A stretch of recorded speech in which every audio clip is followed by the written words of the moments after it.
Buenas tardes, mi nombre es Carolina Pedraza, de nacionalidad colombiana, pero digamos que ya con muchas más raíces y más mixturas y orígenes a partir de vivir acá hace 7 años.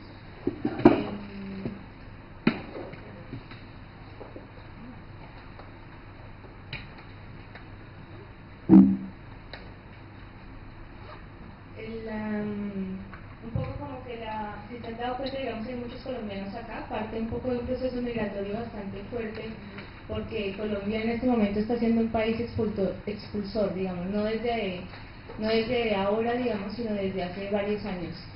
El conflicto colombiano tiene una raíz desde hace más de 60 años, en tanto procesos como sociales, políticos, económicos, y un conflicto armado, digamos, que afecta fuertemente, digamos, como a todas las poblaciones, en donde las comunidades están en medio de tres fuegos, ¿no?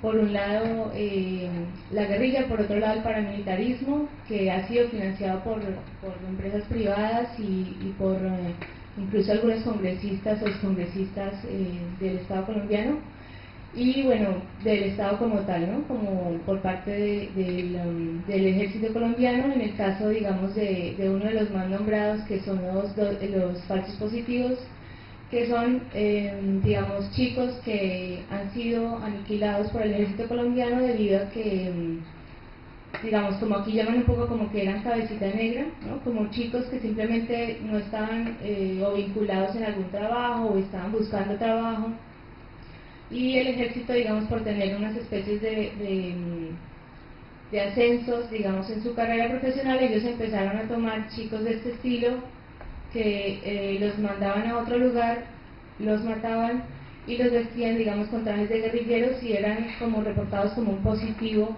digamos, muerto en guerra. Por eso se habla de los falsos positivos. Como el proceso colombiano tiene diferentes, son como muchas guerras dentro de una sola guerra, no tiene una definición específica, ¿no? Y ha sido muy como conflictivo definir el proceso colombiano con algún nombre, llámese holocausto, genocidio, o como teóricamente, digamos, gente de ciencias humanas, digamos, ha intentado como investigarlo. Entonces el proceso de memoria en el caso colombiano se hace sobre algo que no está acabado, ¿no? No es, digamos, como el caso argentino, digamos, donde ya desde que comienza, digamos, el proceso del aniquilamiento de varias personas acá en dictadura, ya varios artistas empezaron a trabajar con el tema y el proceso de memoria se puede hacer, digamos, como posteriormente cuando se tiene como el registro de las 30.001 personas aniquiladas. O en el caso, digamos, del holocausto en Berlín, donde después el proceso de memoria se empieza a hacer después, digamos, de todo el aniquilamiento de las personas. En el caso colombiano se está haciendo desde hace varios años y estamos aún en conflicto, entonces es como una memoria de un recuerdo que todavía no recuerdo, sino que sigue existiendo, ¿no? Eso es un poco como lo conflictivo del caso de la memoria en Colombia. Yo vengo de dos áreas completamente diferentes que me han generado como una doble vida, ¿no? Como una cosa en la mañana y una cosa en la tarde y una cosa en la noche o cosas por el estilo, en donde vengo del área del diseño industrial, ¿no? Que no tiene nada que ver, digamos, con lo político, con el ejercicio de lo político. Por el área de diseño industrial yo empecé a ingresar a cosas como la escenografía publicitaria y el BTL, que es como la publicidad por debajo de la línea, que es como publicidad de tipo marketing directo, que implica como hacer espectáculos, hacer shows, hacer eventos para hacer lanzamientos de producto, ¿no? Eso, digamos que profesionalmente, por cosas de la vida, terminé involucrada en eso. Paralelamente, yo empecé, digamos, a involucrarme con lo político, y lo político empezó a generar, digamos, como construcciones de comunicación alternativa, sin pensar que se llamaba en ese momento así. Fue como empezar a pensar cómo lo comunicativo era una cosa transversal a lo político y no era simplemente como un acto que se hacía de 9 a 10 como algo místico antes de lo fundamental que era la palabra, ¿no?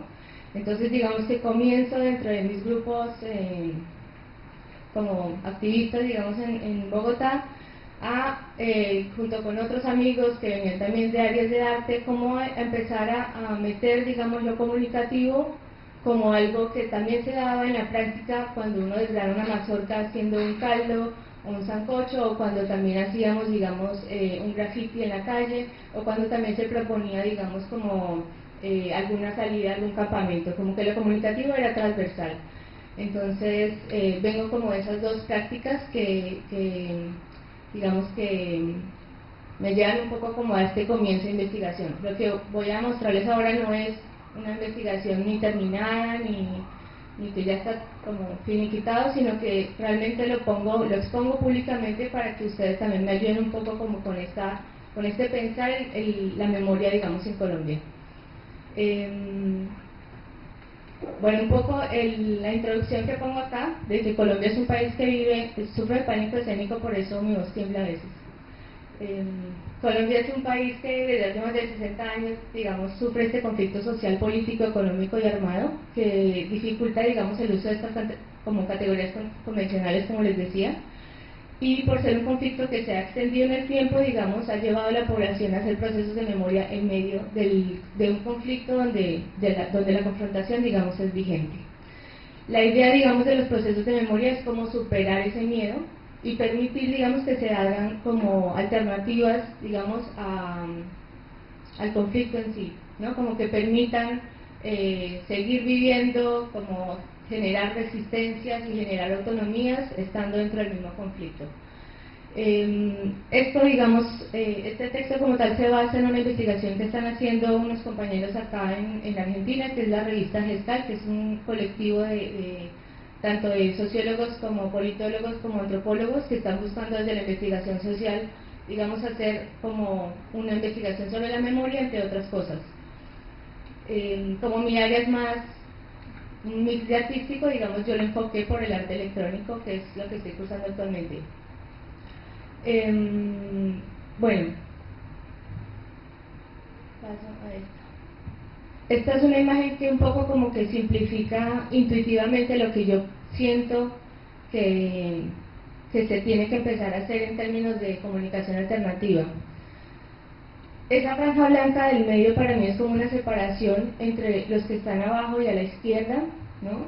Y el resto del mundo, ¿no? Es como una franja bastante amplia en donde se han intentado desde muchas formas, por lo menos en el caso colombiano, y nosotros, digamos, desde la migración, como comunicar el caso colombiano, pero siempre terminamos rebotando entre los que somos los mismos, ¿no? Como los que estamos entre rojos y rosaditos, digamos, pero no logramos comunicar el caso colombiano a más gente. Entonces siempre los públicos son reducidos, nos hablamos al ombligo y estamos siempre como retroalimentándonos entre nosotros sin poder ampliar ese marco, digamos, de gente. Sin embargo, han surgido desde resistencias como la minga de resistencia social y comunitaria, que son una resistencia bastante fuerte del Cauca colombiano que se vincula después con todo el país. Desde ahí surge un movimiento muy fuerte de comunicación alternativa que logra generar experiencias como muy fuertes al interior de las comunidades y con otra gente que logró ampliar un poco ese marco de comunicación. Entonces gente que estaba en su casa viendo el televisor, en algún momento sale una imagen en CNN donde se dan cuenta que el ejército está disparando a una comunidad y resulta que es el tejido de comunicación de la CIN, que es de una comunidad indígena, que logra transmitir y sacar fuera de su territorio esta imagen, y es uno de los puntos de quiebre, digamos, del gobierno de Álvaro Uribe, y se convierte también en uno de los como puntos bastante fuertes para que los comunicadores como que tomemos fuerza y abanderemos procesos de comunicación alternativa con imágenes, con graffiti y con todo. La minga generó este movimiento bastante fuerte y nutrió, digamos, como que ese círculo rojo, digamos, se fue ampliando. Sin embargo, esa brecha blanca se sigue manteniendo bastante amplia. Mis analogías pueden, como vengo de un área como que es más del diseño industrial, puede ser difícil, si vienen de ciencias sociales, a veces como comprender como conceptos, no los manejo claramente. En el caso del arte electrónico estoy inspirándome como o basándome en dos obras principalmente, que son las que quiero que detonen una obra final, digamos, de arte electrónico, en donde esté involucrada una puesta en escena y en donde esté involucrada, digamos, una investigación de memoria desde la participación de la gente. En el caso de Rafael Lozano Hemer, hizo una obra que me gusta bastante, que se llama Voz Alta, que básicamente es, digamos, la consigna con la cual se crea es: el sonido dará origen a la luz si el silencio provoca oscuridad. Entonces fue digamos, una apuesta que implica participación, que implica interactividad, y en donde al involucrar a las personas, digamos, a hablar un poco sobre la memoria del movimiento estudiantil del 68, los cuales fueron masacrados, digamos, en esta plaza donde se lleva a cabo, en la Plaza de las Tres Culturas, donde se lleva a cabo esta obra, la gente puede empezar como a rememorar, digamos, ese momento y puede exponerlo. Cada vez que la persona habla en megáfono, se activan unas luces que pueden ser vistas, dependiendo del clima, a 10 kilómetros, a 15 kilómetros a partir de esta plaza.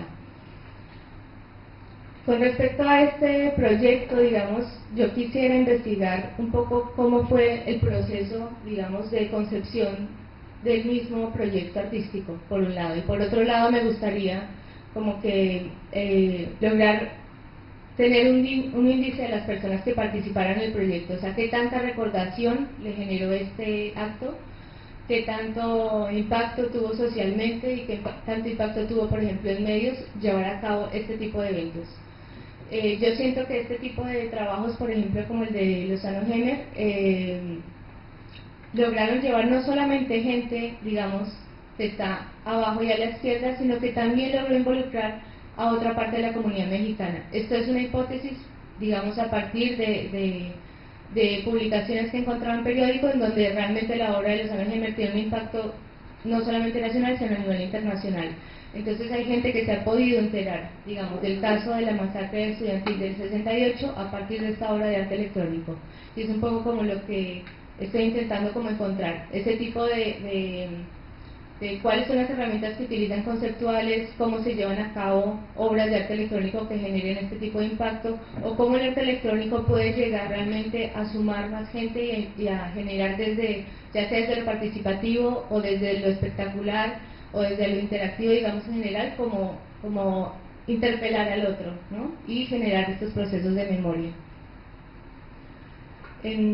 Estas son otras imágenes de Voz Alta, en donde eso, cualquier persona además podía sintonizar vía radio, digamos, la transmisión que se estaba dando en ese momento.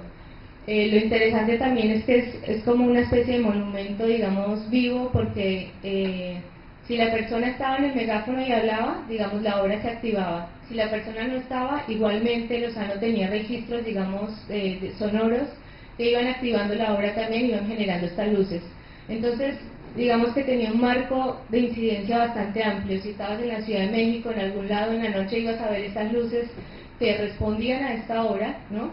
Quizás te ibas a preguntar como si era la luz de Batman o qué carajos era, y después de pronto en el periódico iba a aparecer, era la obra de Lozano Hemer, que se remitía, digamos, al movimiento del 68. Es como ese tipo, digamos, de impactos que considero que el arte electrónico logra hacer, a diferencia, digamos, de otras formas de comunicación alternativa. La otra obra que quiero hablar es una obra que trabaja varios años, ¿no? Que es la gente de Mapa Teatro, que es un colectivo de teatro colombiano, que ellos realizan alrededor de unos 4 proyectos a lo largo desde el 2000 hasta el 2011, en donde cada proyecto, digamos, tiene un nombre diferente.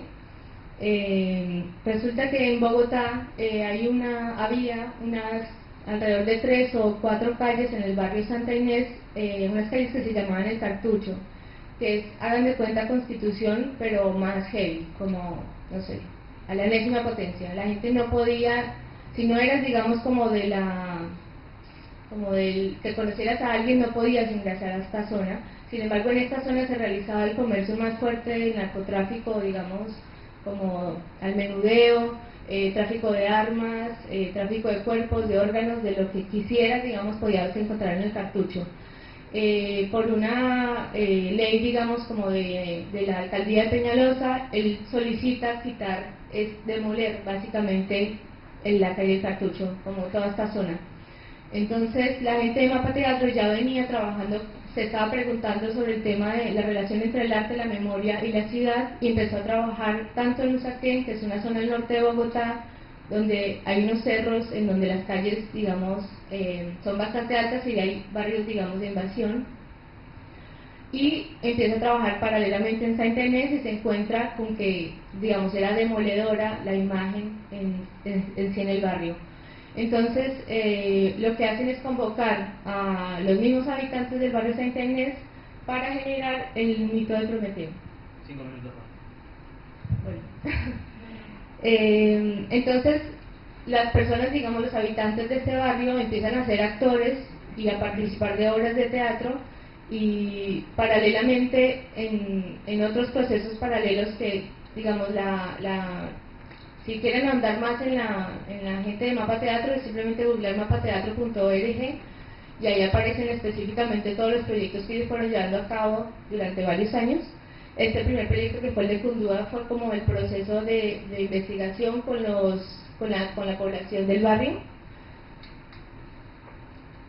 Y después aparece el proyecto Prometeo, que ya como tal es una obra de teatro con actores del mismo barrio, en donde evalúan el mito de Prometeo, en donde la gente vuelve y reconfigura su mito a partir de su historia de vida.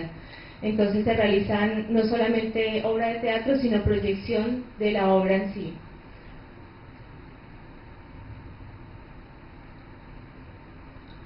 El proyecto Recorridos fue realizado ya en el 2003.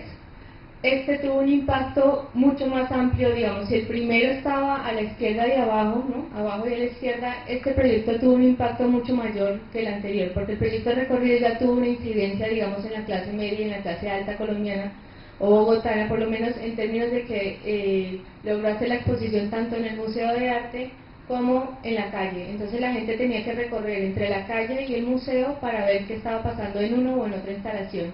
Y lo que sucedía era que en el museo se transmitía lo que estaba pasando, la demolición y la historia que se había ocurrido en el primer proyecto en Cundúa, y cuando ibas a la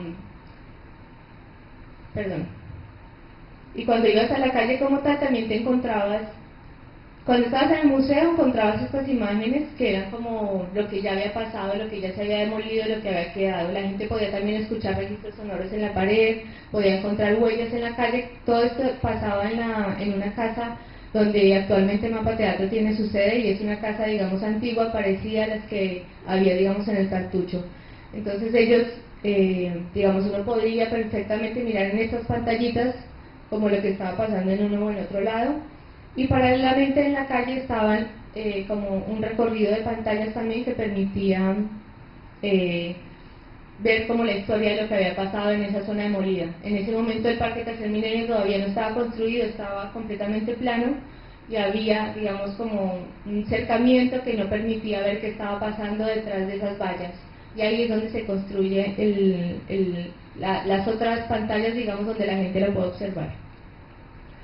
Uno de los últimos proyectos es Testigo en Ruinas, que este ya se estrena directamente en Viena, y este tuvo un impacto, digamos, bastante amplio en términos internacionales. Lo que hacen es como ya hacer un registro audiovisual en pantalla grande, donde la gente puede ver lo que pasó durante todos estos años en este barrio, en el barrio del Cartucho, y mientras tanto está la última habitante de este barrio preparando arepas, que la gente puede ir y comer arepas, y mientras tanto ella está como sonrientemente atendiéndolos hasta que se termina, digamos, el video, y ella termina como sonriendo al público.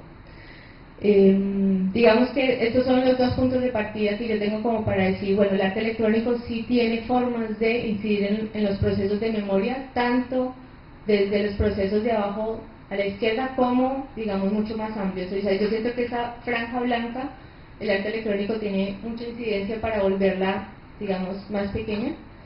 Y bueno, como que hay un texto que quería dejarles como compartirles, de Ileana, que es una chica que es investigadora mexicana de teatro, bastante piola, como dicen acá. La participación del artista en las problemáticas de urgencia de su contexto, propiciando rituales colectivos, colocando sus recursos artísticos al servicio de acciones que buscan denunciar el estado de cosas o simplemente aliviar el sufrimiento cotidiano, constituyen situaciones en las cuales se vuelven borrosas las fronteras entre el arte y la vida, entre actor, performer y ciudadano, entre ficción y realidad, explicitando la dimensión ética de todo proceso estético y la realización de prácticas artísticas como forma de activismo social, más allá del teatro y más allá de la ficción.